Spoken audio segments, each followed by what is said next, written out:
So it really is as simple and common sense, efficient, and beautifully designed that if it feels good, it is good. And if it feels bad, it's bad. I'm not saying there's objective good and bad. I'm saying that the reason that you might have the thought that what I just said sounds absolutely dangerous is because we believe thoughts, and thoughts make it seem as if feeling is outside of right now. Feeling is only and always awareness and completely present right now. And when we believe that things are objectively good, objectively bad, people are objectively good, objectively bad, and that's the way they are, cake is good, drugs are bad, all these things, when we put them into categories, we've completely narrowed the lens, and we've also cut ourselves off from the utter knowing, not knowing magic that awareness is. And the practice of meditation is probably the most efficient way, not that you can begin or end meditating, to allow yourself to see the beauty in that presence and feel the feeling of every single thought that you think. What might happen is conditioning of the separate self, and so there's thoughts that I can't meditate, I'm not good at meditating, I don't enjoy meditation, this meditation session wasn't good. And what's missed is that thought is coming up, there's only the focus on that thought, the now feeling of that thought, and the utter liberation and freedom that if that thought feels anything less than great, you can just drop it. If we don't drop it, we get up, we stand up. I can't meditate. It's true, I can't do it. It's true, I can't meditate. It's true, you can't do it. Because if allowing thoughts to settle was like a muddy pool of water, you're waiting it to settle, you're waiting for clarity. All you can do is allow it to settle. You're in that pool of water. And the more you thrash around and try to beat it into submission and beat the sediments of dirt back to the bottom where they ought to be, the more you're going to cloud that. And so all it is seeing the urge to get up, seeing the urge to try to force things into place, and just staying and allowing that clarity to happen. So as the water settles, you become aware of things at the bottom of that pool that you didn't know were there because you couldn't see them because it was cloudy the whole time.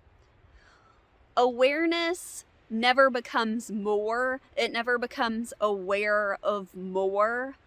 But when we have the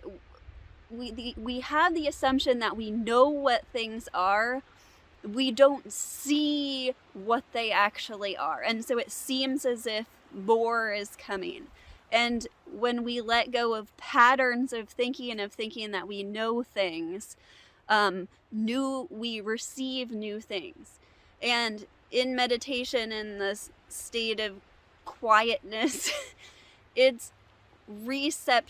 become receptive to things. And so we get different insights, and we get different ideas, and we get different inspirations naturally. If we're thinking that every single thought that happens in meditation is a problem and is a failure, then we're chasing a thought that may be a thought of appreciation, or a thought of insight, or a thought of recognition, some sort of expression or kind of beautiful expression going on there, and then we're coming in and attacking it and judging it, then you're going to really hate meditation. But if it's just receptivity and whatever comes, cool, you can never let go of a thought in the past. You can only let go of the one that feeling's responding to now. So as things start to come up, it can be incredibly helpful to journal. So you're meditating, you're allowing the pool to settle, and then sometimes this urge comes up to dance in the middle of the pool of water, and that's wonderful too. So make the time to expressive journal or express art can be really amazing. I found when I have limited experience with this, but when I do art, it's completely right on. I just like intuitively express whatever I want to express, but it's often after journaling that I realize, oh, that's exactly why I drew that, and that's what that was. But allowing the thoughts to come out, and when you're journaling, they get out of your head, and again, it's only one at a time. Have you noticed that? You can only type in a stream, and it doesn't seem as if things are moving around. And in this way, we build momentum. Meditation is a very useful tool for dropping momentum. If momentum is, things are kind of going in a direction you don't want them to be, you totally drop them, and naturally the cork rises, and you start to feel better, and you start to see things, and the resistance is dropped. When you're journaling, often you will build momentum on things, you will express things, you will clear them out, you're allowing them to come to light. So it also just makes your life, meditation doesn't start and doesn't begin, so you're bringing that present sort of into the day, and you're bringing that inspiration into the day, and that builds momentum. And so we can't be afraid to go into life and go into stimulation and go into the 10,000 things again. That's the beauty in it. You can have your cake and eat it too.